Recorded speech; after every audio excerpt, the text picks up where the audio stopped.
Sin was heavy, but chains break at the weight of your glory. I needed shelter, I was an orphan. Now you call me citizen of heaven. When I was broken, you were my healing. Now your love is the air that I'm breathing. I have a future, my eyes are open, 'cause when you call my name,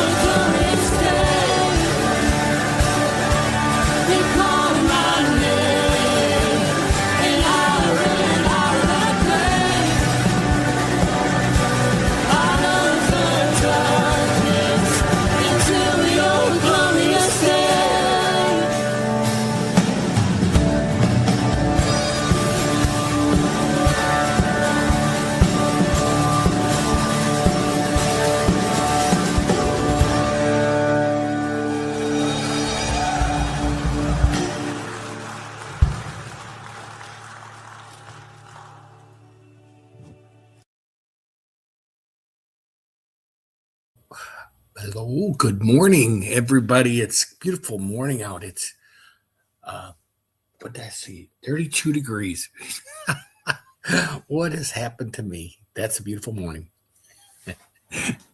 It's a beautiful day anyway, right? Because we wake up and we get to enjoy. And Christmas is almost here. Isn't it a beautiful time of year when you're anticipating this big event? You're anticipating or excited. Uh, to me, that it's the best. It really is the best. Every time I go in the grocery store, now I'm buying presents, and then or the well, mostly Meyer, but not the grocery store. But it just, oh yeah, we should get that. Oh yeah, and next thing you know, I'm out a couple $100. It just doesn't seem to end. Oh gosh, who do we have with us this morning? We have Chuck B. Was first one on this morning. He says, shalom, gentlemen. Brian Fleming's here. Good morning, men. And Ken Gooch has commented. He says, good morning, fellow brothers in arms. Chris Connolly, good morning. And I think that's all the comments we have. So we have 1, 2, 3, 4 comments. We only have 7 people connected, though, so that's a pretty good percentage.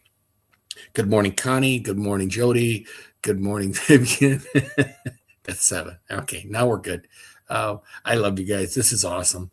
Today's verses are from 2 Samuel, and Tom talked about them yesterday, and we're going to go just a little bit further on them today, and then he can do a little bit more tomorrow, and then we're off for 2 days for the holiday.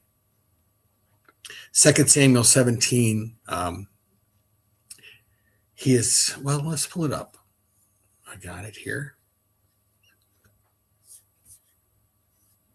Okay.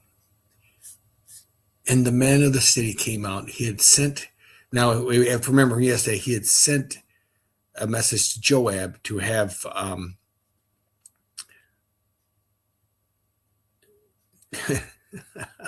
gosh, I forget his name now. All of a sudden I'm like, he had Uriah pushed up to the front line so he'll be killed or injured in battle. And now it's happening. And the men of the city came out and fought with Joab. And some of the servants of David among the people fell. Uriah the Hittite also died. So we always talk about is the fact that he had Uriah killed. But we leave out the part where all the men that fought with him died as well. David's lie has been so compounded now. His efforts worked. This is exactly what he planned.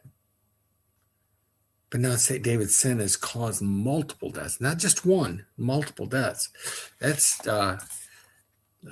sometimes we forget about these things. And then Joab sent and told David all the news about the fighting. And he instructed the messenger, when you have finished telling all the news about the fighting to the king, then if the king's anger rises and he says to you, why did you go near the city to fight? Did you not know that they would shoot from the wall? Question mark. So David, to me, the Joab is covering his ground here. He makes sure there's a message sent.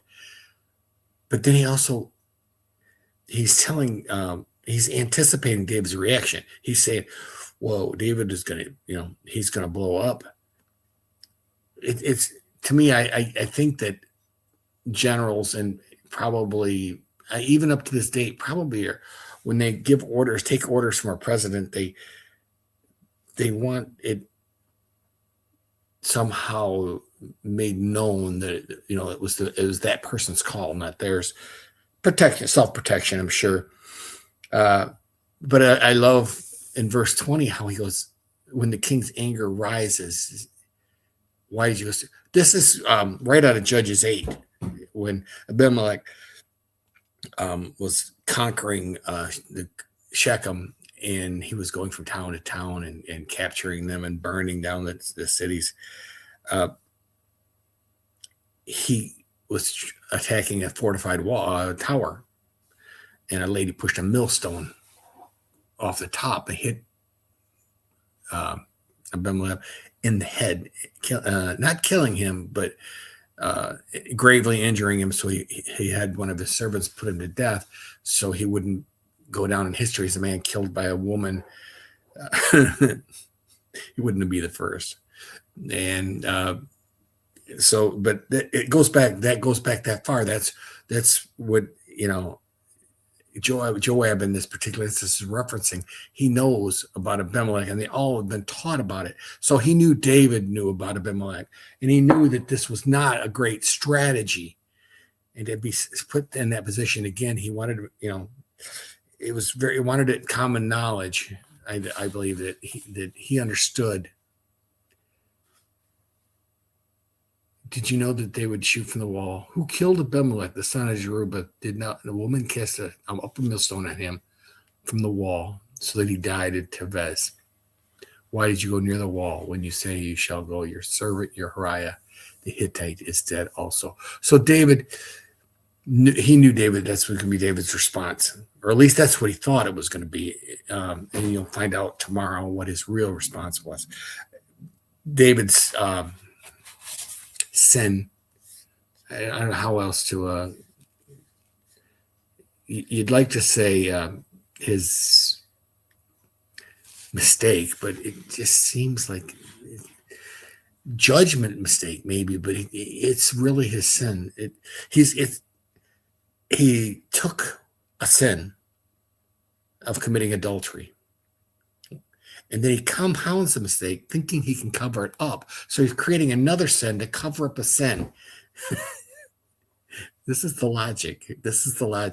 And then he sends many people to their death to cover up the cover-up. So whatever the initial sin was, it is made much worse by the ensuing cover-up. And I thought to myself yesterday, as I'm doing this, I'm going, "Oh, this isn't unique at all. This is, I'm sure this has happened thousands of times in history, right? And where power decides they want something illegitimate, conscience resists, and then systems are changed to make it possible. And then there's a fall guy. Responsibility is diffused or pushed aside. It's made it look like you can't tie the initial thing to the person that caused it. This is pretty much a strategy. I did some research yesterday, and I was looking at and I looked online to see if I could find instances where something similar to this has happened. And the one that kept coming up the most was Henry II. He had during his time on the throne, he had a priest that was archbishop, actually, Thomas Becket, who was frustrating him to death. He just didn't. The guy seemed to be a thorn in his side, and he made a statement to his underlings. He goes, "Will no one rid me of this turbulent man?" Well, the knights took that as permission, and they went out and killed him. They had no direct order to do it. It was people, his subordinates, not the king himself, that made the kill, and that gives him plausible deniability, which I love. That I'd heard that years ago in a movie, and I just it's a believable deniability that makes, it's deniability that makes sense. Politicians have used this for years. They're still using it to this day.